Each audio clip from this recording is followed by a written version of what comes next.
sinasabi ko sa'yo na napakagandang view dito ay yung kinatatayuan mo at yung nakikita mo ay atin na. Eh.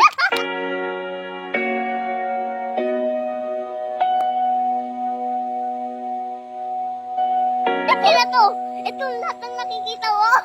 So, ngayong araw ay meron lang po akong gustong i-share sa inyo. At ito po ay isa sa mga pangarap namin sa buhay. Hay, grabe! Hindi ko po talaga alam kung paano ko sisimulan at kung paano ko ikikwento sa inyo lahat. So, ngayong araw mga kakulit, kung napanood nyo yung nakaraang vlog ko na pumunta ako sa malaking bahay ni Lolo Tatay para humingi ng gabay at tulong sa kanya sa pangarap ko na tutuparin ko ngayong taon na ito. So, ayan mga kakulito, panoorin nyo. Tatay, may isang pangarap ako tutuparin, sana tulungan mo ako.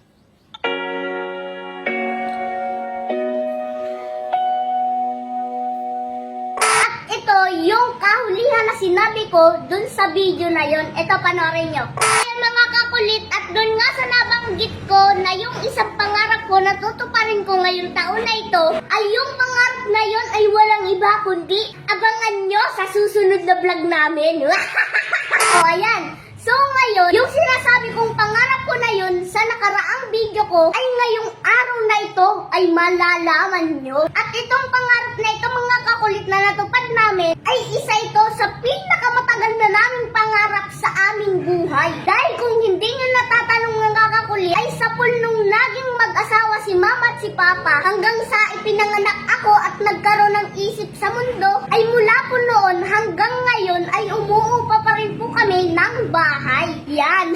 Yan po ang totoo na kami ay umuupa lang ng bahay mula noon hanggang ngayon. At kung hindi nyo po natatanong na dito sa bahay namin na ito ay umuupa rin po kami dito. Mula po noon hanggang ngayon ay halos 11 years na kaming umuupa ng bahay. At sa aming pag-upa ng bahay ay nakita ko kay mama at kay papa mula nung magkaisip na ako, talaga namang napakahirap ng umuupa. Ganyan po kahirap ang buhay ng isang katulad namin na umuupa. At kung napanood nyo po mga kakulit yung mga unang vlog namin ay ang mga trabaho ni papa ay isang tattoo artist at nagtitinda sa perya. Pero dahil hindi naman ganun kalaki ang kanyang kinikita kaya naman hindi kami nakapagpundar ng sarili naming bahay. So ngayon mga kakulit ay itutuloy natin yung isi-share ko sa inyong pangarap ko. At itong pangarap na ito ay walang iba kundi ang magkaroon ng sariling lupa. At ito mga kakulit ay natupad ko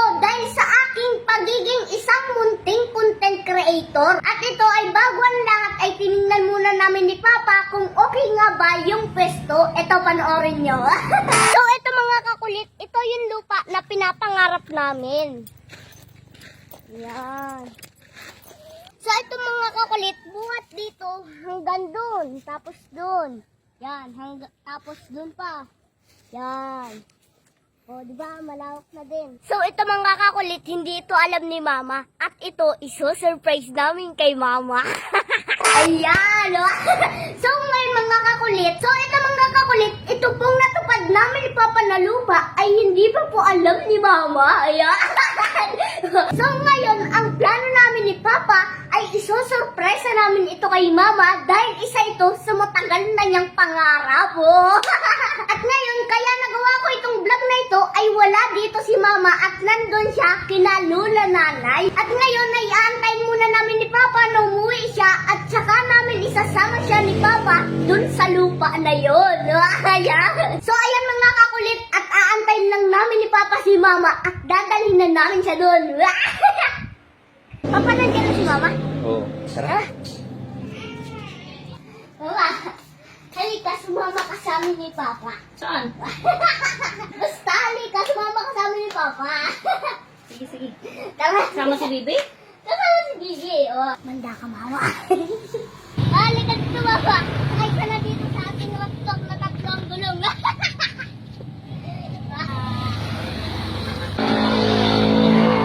Dito, Mama, baba ka na dito. Saan mo, Bibi? Saan ba tayo pupunta? Ba't tinala niyo ako dito? Oo, di ba Mama, ang ganda ng view. Oh. Ang ganda, no? Dito Mama, punta tayo dito at para naman kitang-kita mo. Ang ganda ng view doon, oh. Oo. Mama, dito kita dadalhin sa napakagandang lugar na ito. Wow. Oh, di ba ang ganda ng view? Oo nga. Tabing kalsada pa. Oo. Ang ganda dun, oh.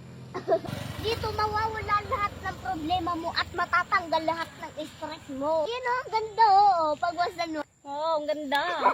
Nakaka-relax dito. Ganda dito. Di lang yan, mama. Halika dito, sumama ka ulit sa akin. At meron pa ditong mas napakagandang view. Oh. Saan tayo? Dito. Saan tayo? Dito, mama, kasi mas maganda ang view dito. Oh. Sunod ka lang sa akin. Oh. Saan nga? Dito tayo. Dito na Tapos dito. dito. Dito na dito. May sunset din dito. Oh. Nasaan? Sunset. Nasaan ang magandang view dito? Gubat man ito. Alam mo ba, mama, kung ano ang sinasabi ko sa'yo dito na napakagandang view? Gubat nga ito. Paano magiging magandang view dito? Ganito kasi, mama. Yung kasing sinasabi ko sa'yo na napakagandang view dito, ay yung kinatatayuan mo at yung nakikita mo ay atin na. Eh, di nga.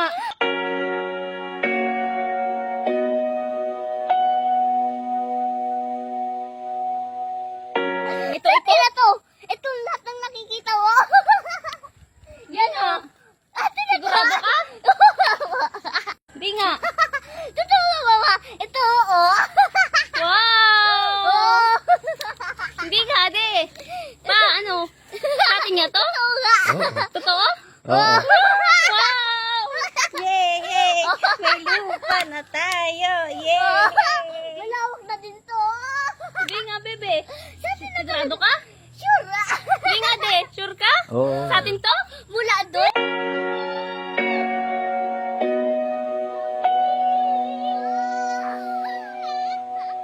Ayo, yay! Thank you, Lord! Di ba, mama, ito na yung matagal na pinapangarap na natin dati? Oo. Yay! Thank you, Lord! Yay! Kung ngayon, ito na yung pangarap natin na gusto natin to pa rin. Yay! Thank you!